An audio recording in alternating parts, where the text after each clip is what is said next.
אבל בזקנותו בגיל 70, הוא קיבל את ההתקף לב הראשון בשנת תשל"ז, בשמחת תורה, שזה היה יום טוב שני של גלויות, של סוכות. זאת אומרת, יום טוב ראשון של שמחת תורה, שזה ספק חג סוכות, אז יושבים, צריך לשבת גם בסוכה, ומצד שני חוגגים את שמחת תורה. היו הקפות, ובאמצע הקפות הרבי מעודד את השירה, הוא קיבל התקף לב. יש שם רופא שהסתכל עליו ואמר למשמשים שהרבי באמצע התקף לב, אני רואה עליו. ניגשו אליו, הוא אמר שהוא כן, הוא לא מרגיש טוב. אז אמרו לעצור את ההקפות. הוא אמר לא, לגמור את כל 7 הקפות. אם יהי רצון, כל מה שצריך להגיד, 7 הקפות, תוך כדי שיש לו התקף לב. הוא לא, אז הרבי יעשה קידוש, יאכל משהו. מה לא, צריך קידוש. וקידוש צריך סוכה. מספק, צריך סוכה. אז כשתגמרו פה אני אלך לסוכה. עם התקף לב. אז סיימו את ההקפות, בעל כורחם, לא הייתה להם ברירה, ומיד הריצו אותו לסוכה כדי שיוכל לעשות קידוש ולטעום משהו. הביאו לו מיץ ענבים במקום יין, בדרך כלל מקדש על יין. הביאו לו מיץ ענבים. הוא לא הסכים לקדש על מיץ ענבים, כי זה לא מהודר מיץ ענבים, צריך יין לכתחילה. אז עד שלא הביאו לו יין, הוא לא קידש, עד שקידש על יין, ואז הוא הסכים לטעום. והאדם הזה בזקנותו, כשהוא היה בגיל 70, התקף לב, הוא לא מוכן לא לעצור את ההקפות. זאת אומרת, מסירות נפש גמורה בשביל מצוות. זה דבר ראשון. דבר השני, זה עמל התורה שאין כדוגמתו. באמת עמל התורה, וזה אתם יודעים שלא ידוע מתי הוא הספיק לישון. זאת אומרת, כמה זמן הוא ישן ומתי הוא ישן זה לא ידוע. כי גם כשהוא היה עוזב את החדר שלו, אז הוא היה נמצא בבית, לוקח איתו את המכתבים, הוא היה עונה לאלפי מכתבים, ובאופן אישי, הוא היה הולך עם המכתבים לבית, חוזר אחרי 3-4 שעות למשרד שלו, עם המכתבים כבר כתובים, פלוס שהוא כבר הספיק לישון, זאת אומרת לנוח משהו. מתי הוא הספיק לישון? כמה הוא הספיק לישון? לא ידוע.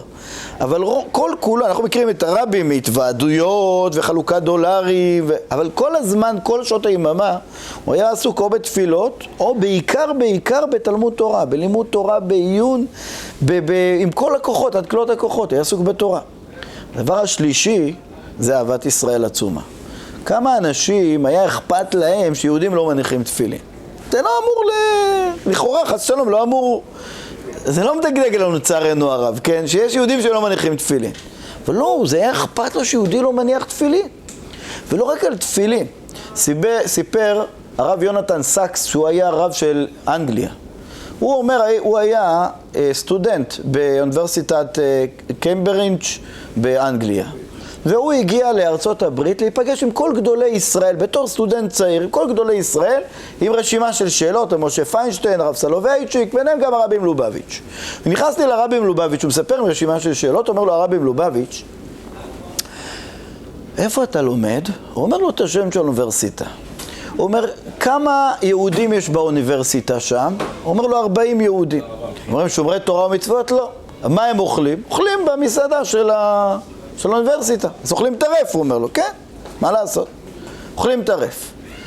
הוא אומר לו, אולי כבודו ייקח לו יום חמישי בבוקר, יצא עם רכבת מהאוניברסיטה ללונדון, תרכוש 40 מנות באחת המסעדות הכשרות שם, תחזור עם 40 מנות, תבקש מהאוניברסיטה שיתנו לכם איזה חדר, וכל יום חמישי תתקבצו כל הסטודנטים, ותאכלו ביום חמישי בצהריים אוכל כשר.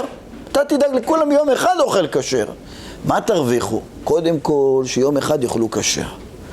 דבר שני, זה יאחד את כל היהודים, זה יעורר את הגאווה היהודית, זה יעורר את היהדות אצל כולם, ומי יודע מה יצא מהדבר הזה.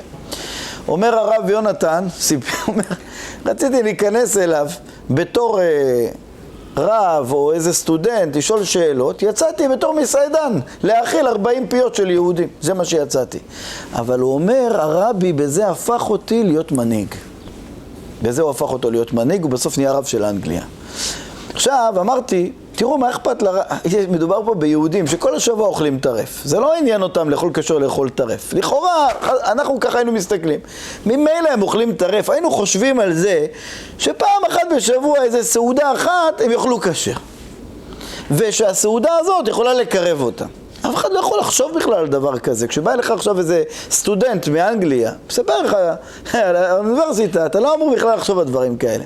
אבל בגלל שכל יהודי היה חשוב לו יותר מבנו היחיד, ממש ככה, כל יהודי היה חשוב לו, אז חשוב לו, קודם כל היה חשוב לו אפילו הגשמיות של יהודי, לדאוג ליהודי לגשמיות שלו.